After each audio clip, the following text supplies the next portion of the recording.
Approvata dal Parlamento la tassa di sbarco fino a 10 euro per chi visita Venezia senza pernottare. Entusiasta il sindaco Brugnaro, soldi per ripulire la città grazie a Tria e Mattarella. Applaudono gli albergatori veneziani che pure temono un aumento per l'imposta di soggiorno. Si infuriano quelli di Jesolo, una tassa che rende più lontane le nostre località. Arrestato in Croazia il 72enne Claudio Deste, ex della Mala del Brenta, da tempo latitante, negli anni 80 guidava per meniere il famigerato clan dei Mestrini. Autonomia, le dichiarazioni del ministro Salvini, la faremo entro marzo. Soddisfatto il governatore Zaia, speriamo che ora tutti si zittiscano. 200 uomini in più di tutte le forze dell'ordine per il Capodanno in piazza San Marco, in vigore da questo momento l'ordinanza antispray peperoncino, controlli in locali e discoteche. E per chi resta a casa, cenone con gli amici e parenti, ma attenti alle false tradizioni, niente pesce o lenticchie nel vero menù veneziano, nella Serenissima preferivano i fagioli. Stasera su Antenna 3 alle 21:15 il messaggio di fine anno del Presidente del Veneto, Luca Zaia, dall'autonomia all'impegno per ricostruire la montagna, le grandi sfide del 2019.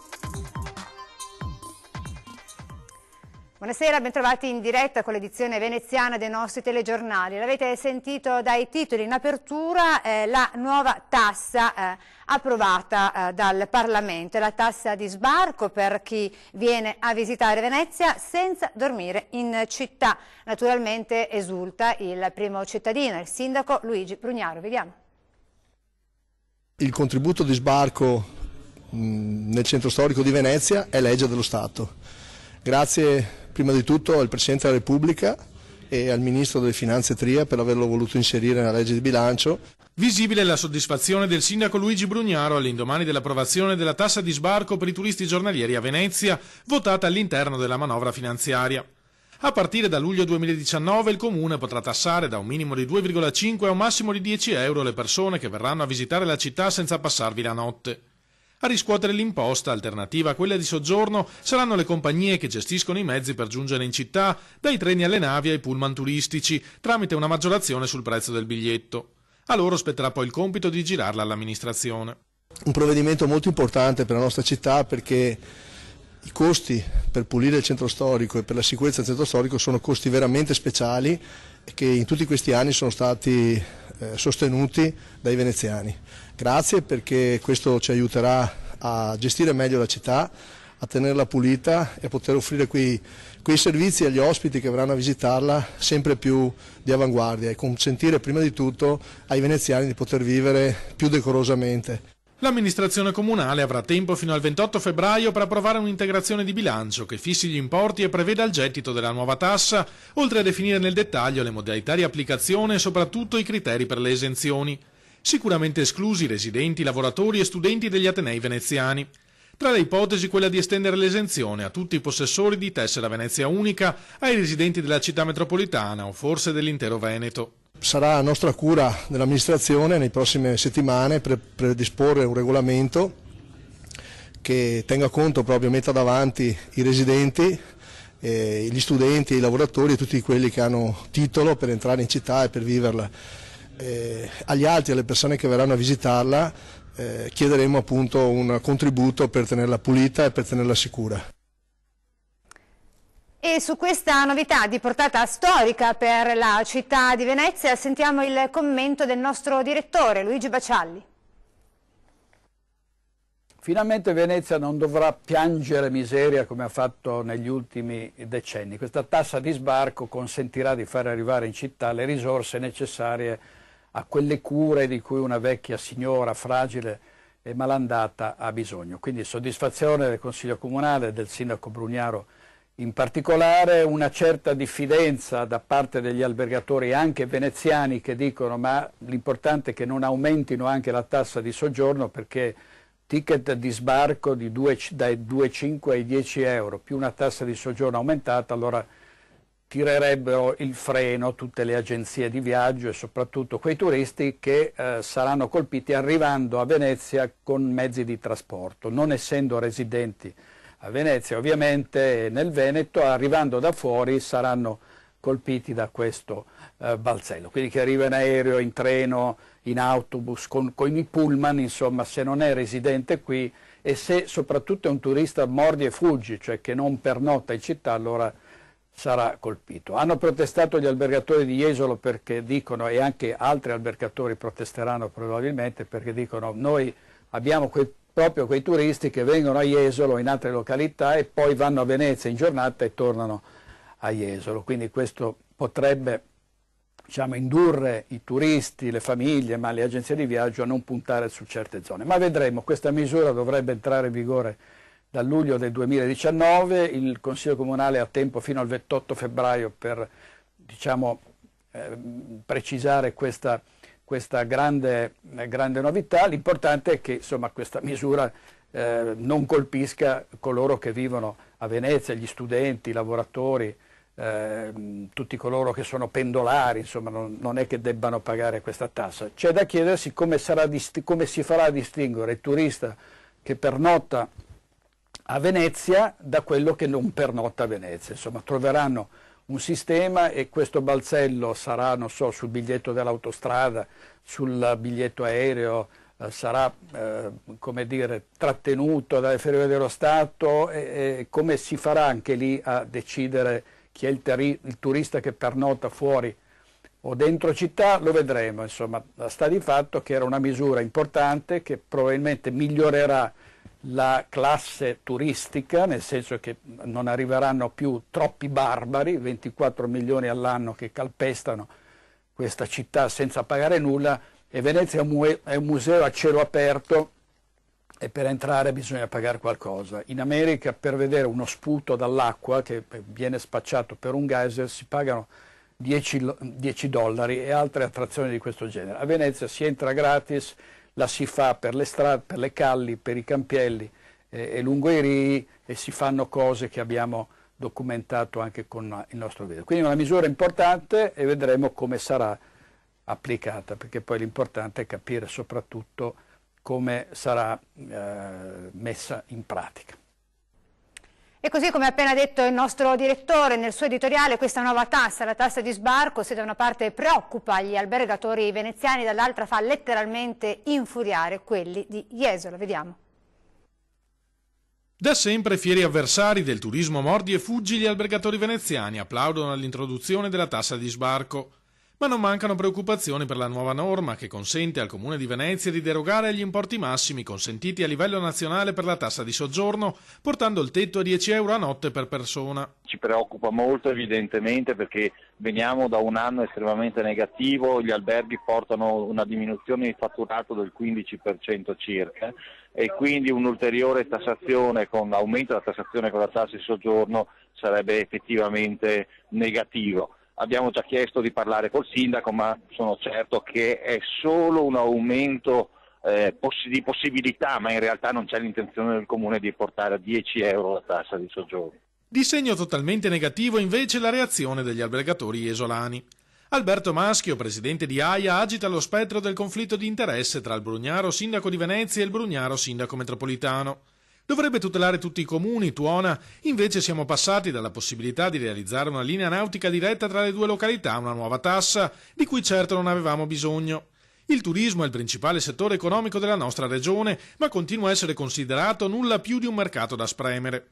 Comprendiamo le loro ragioni, risponde ai colleghi iesolani il direttore di AVA Claudio Scarpa, ma non va dimenticato che Jesolo riceve immensi benefici dalla presenza di Venezia a pochi chilometri dalle sue coste. Siamo disposti ovviamente a un confronto con gli albergatori di Jesolo, che sono degli amici e dei fratelli quasi direi, e proprio per andare a discutere sulla modalità di applicazione, in maniera tale magari da fare una proposta congiunta delle due associazioni al sindaco. La cosa avrebbe certamente più forza, però che in qualche maniera Jesolo debba contribuire alla città, questo se ha la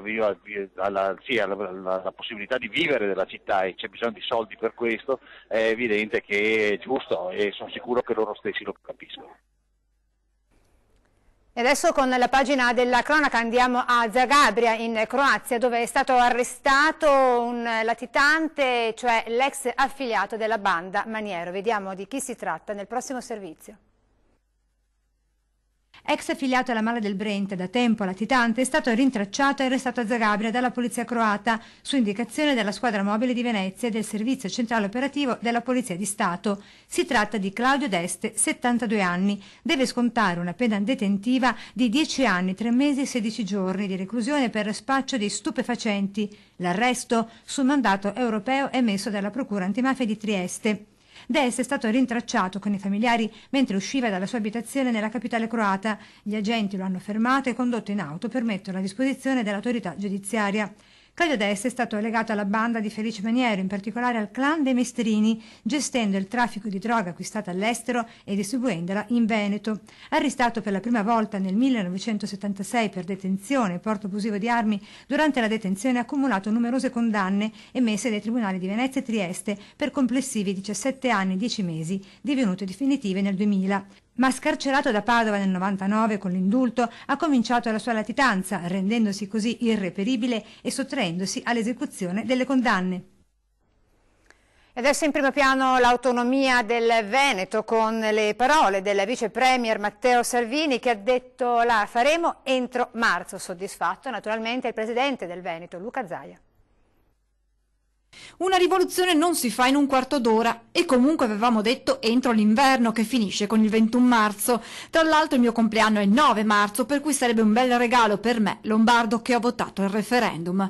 Ci pensa il vice premier Salvini a ridare fiducia ai veneti a proposito dell'autonomia, perché dopo le frenate prima dell'altro ministro Di Maio, poi del presidente del Consiglio Conte, dai cittadini alle categorie economiche il pessimismo è cresciuto. Adesso però il leader del Carroccio segna le prossime tappe dell'iter. Per il 15 gennaio è fissata la chiusura del lavoro tra i ministeri, perché si tratta di un passaggio storico mai fatto prima e quindi è giusto approfondire tecnicamente tutti i temi. Entro il 15 febbraio, continua Salvini, sarà pronta la proposta del governo e ricordo che nel contratto di governo c'è l'applicazione di quanto votato al referendum. A quel punto comincerà la trattativa con Veneto, Lombardia ed Emilia-Romagna. Il premier Conte aveva dichiarato che lo Stato non avrebbe trasferito tutte le competenze, parole alle quali era seguita la replica del governatore Zaia, che aveva detto o troviamo l'intesa per le 23 materie o non firmo. A tal proposito, chiarisce Salvini, saranno delegate tutte quelle previste in Costituzione. Chiaro che come Lega siamo a favore della massima autonomia possibile e che nel Movimento 5 Stelle c'è più prudenza, ma vedrete che troveremo l'accordo anche su questo. Affermazioni che vengono accolte con soddisfazione dal presidente del Veneto. Ottime le dichiarazioni di Salvini sull'autonomia. A questo punto spero che tutti si zittiscano, gli increduli, gli scettici, quelli che difendono gli sprechi e soprattutto coloro che tifano perché non si faccia nulla, ha detto Zaia, che poi ha aggiunto: ringrazio Matteo Salvini che in qualità di vice premier e non ultimo di segretario della Lega conferma e chiarisce fino in fondo la roadmap per l'autonomia. Siamo di fronte ad una riforma epocale, lo vorrei dire a chi sta lì col bilancino a valutare millimetricamente tutte le dichiarazioni. Penso che Salvini sia riuscito a portare nel contratto del governo l'autonomia, perché questa è la dote che nel contratto di governo ha portato la Lega. Sono sicuro che i 5 Stelle prosegue e non potranno che essere al nostro fianco per realizzare l'autonomia. Il 21 marzo è vicino, noi siamo pronti, ha concluso il governatore. E di questo ed altro ancora parlerà questa sera sulla nostra emittente dalle 21:15 il presidente del Veneto Luca Zaia per il messaggio di fine anno. Sarà l'occasione, ha spiegato il governatore, per fare appunto un bilancio dell'anno che si sta chiudendo, ricordando tra le altre cose, come già detto, l'impegno per l'autonomia e anche per il maltempo, ma anche per ringraziare i veneti. Adesso un breve stacco pubblicitario, poi ancora insieme con altre notizie.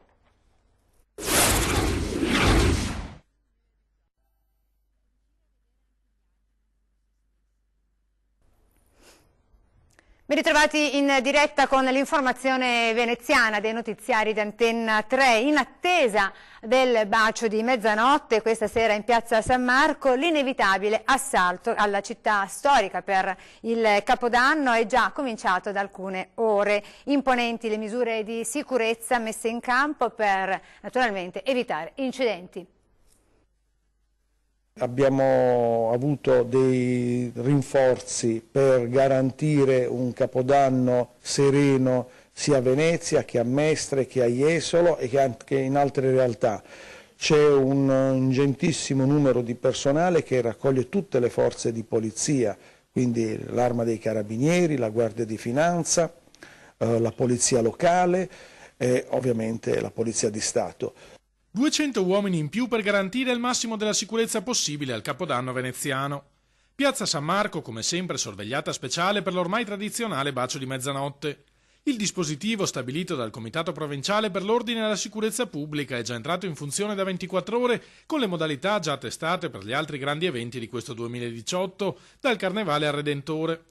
Nuove invece le misure disposte per evitare il sovraffollamento dei locali dopo la tragedia di Corinaldo, dal divieto per lo spray al peperoncino, oggetto di una specifica ordinanza comunale valida per la notte di Capodanno, alle verifiche sulla sicurezza di pub e discoteche. I controlli, assicura il questore Danilo Gagliardi, saranno capillari.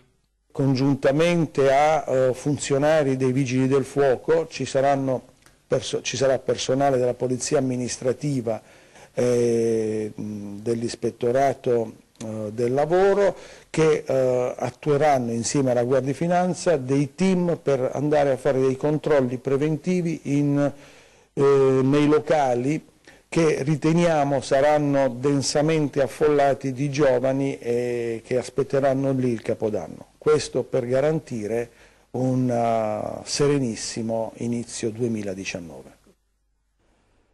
E adesso l'esperto in tradizioni veneziane che ci racconta qual era il menù per San Silvestre all'epoca della Serenissima.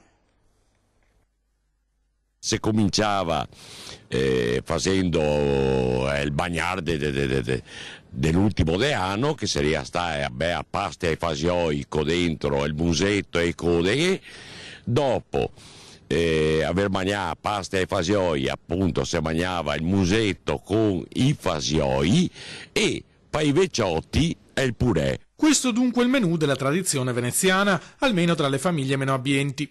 Altre tipicità sono venute dopo e si sono imposte solo di recente. È il caso delle lenticchie, giunte in laguna da pochi decenni, o dei menù di pesce che raramente trovavano posto sulle tavole semplici ma dignitose della maggior parte delle famiglie. Il menù di pesce poteva anche essere per chi che avesse, certamente che già era il pesce, però la tradizione è anche quella, e ti avevi adesso, a Venezia non è mai usata, delle lenticchie. Perché? Perché è ciamaschei, però i veneziani non avevano le lenticchie, non avevano i fasioli che ciamaschei, ancora di più perché sono più grandi. E l'onda lunga delle polemiche di fine anno sul presepe ha spinto il parroco di Mira, Don Dino Pistolato, a intervenire sul significato di un simbolo che per lui non dovrebbe essere oggetto di battaglie. Vediamo. Il presepe non offende in alcun modo i rappresentanti di altre culture o religioni, ma neppure può diventare un simbolo di chiusura identitaria. Con questa motivazione il parroco di Mira, Don Dino Pistolato, ha deciso di tornare dopo alcuni anni ad allestire all'aperto la natività della chiesa di Gambarare. A me piace invece l'idea che diventi un segno pubblico rivolto a tutti, perché il presepio tradizionale poi porta in sé proprio il segno dell'accoglienza, della diversità, dei soggetti che vivono nella fragilità e nella debolezza. Anche con questo spirito in qualche modo noi lo proponiamo a chi passa lungo la strada e che diventi un'occasione anche di fraternità tra tutte le persone. Troppo spesso, sostiene Don Dino, il presepe è diventato motivo di scontro tra opposti schieramenti ideologici, nessuno dei quali sembra aver colto l'autentico significato di questo simbolo. Abbiamo delle persone di altra religione, di altra cultura, che ci chiedono, no, questi segni perché loro li godono e li sanno apprezzare. D'altra parte credo ci sia una grande ignoranza, perché per esempio nel mondo dell'Islam la figura di Maria è una figura esaltata, è una figura estremamente venerata da parte del mondo islamico, e Gesù Cristo è considerato un grande profeta. Ha torto dunque per il parroco di Mira chi pensa che rimuovere il presepe serva a migliorare il dialogo con culture diverse. Esattamente l'opposto.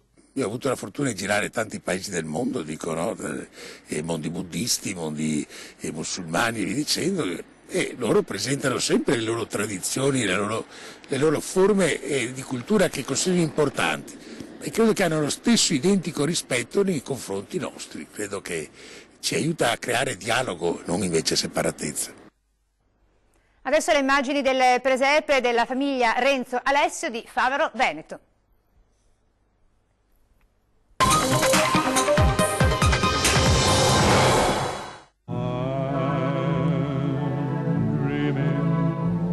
Of a white Christmas.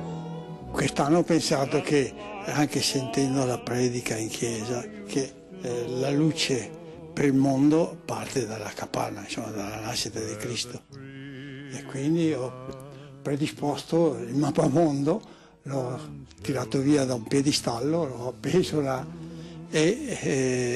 con l'illuminazione dalla capanna. Sleigh bells in the snow. I'm dreaming of a white Christmas. Da notare che io non ho speso una lira, cioè tutto quello che c'è qua è stato costruito con le mie mani o statuette e roba che hanno parecchi anni.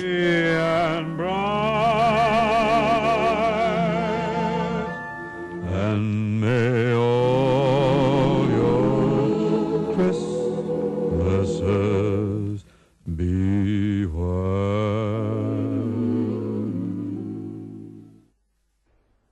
Vi ricordo l'appuntamento con la nostra programmazione con 20:10, ospite in studio Luca Migliorini della Questura di Treviso.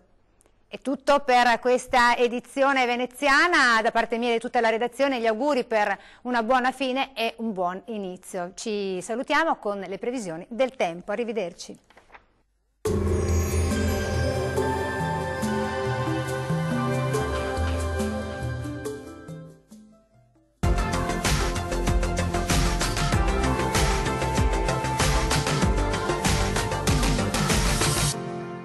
Ben ritrovati al meteo. Il nuovo anno inizia all'insegna del bel tempo. Ecco il dettaglio del 1 gennaio 2019. Sul Veneto la presenza dell'anticiclone garantirà un tempo per lo più stabile, tuttavia saranno presenti nubi basse, foschie e nebbie, specie sulle pianure meridionali, talvolta anche persistenti. Più sole altrove, con cielo al massimo poco nuvoloso. Temperature minime tra -1 e 3 gradi. Valori massimi compresi invece tra 5 e 9 gradi circa. Andiamo ora a vedere che tempo farà sul Friuli Venezia Giulia. Poche novità, la situazione non cambia di molto, anche sulla nostra regione infatti sarà il sole a prevalere, con il cielo che si presenterà poco nuvoloso su tutti i settori. Non si escludono degli innocui addensamenti sulle coste al pomeriggio. Temperature stazionarie con minime comprese tra lo 0 e i 3 gradi. Valori massimi oscillanti invece tra 6 e 9 gradi. Vediamo infine la situazione meteorologica del Trentino Alto Adige. Sarà bel tempo ovunque, con ampio soleggiamento su tutte le province. Il cielo infatti si presenterà sereno o al massimo poco nuvoloso su tutti i settori della regione, salvo per qualche addensamento innocuo sulle aree meridionali. Temperature minime sui -5 gradi. Valori massimi compresi invece tra 3 e 5 gradi circa. Dal meteo di Antena 3 per ora è tutto. Arrivederci.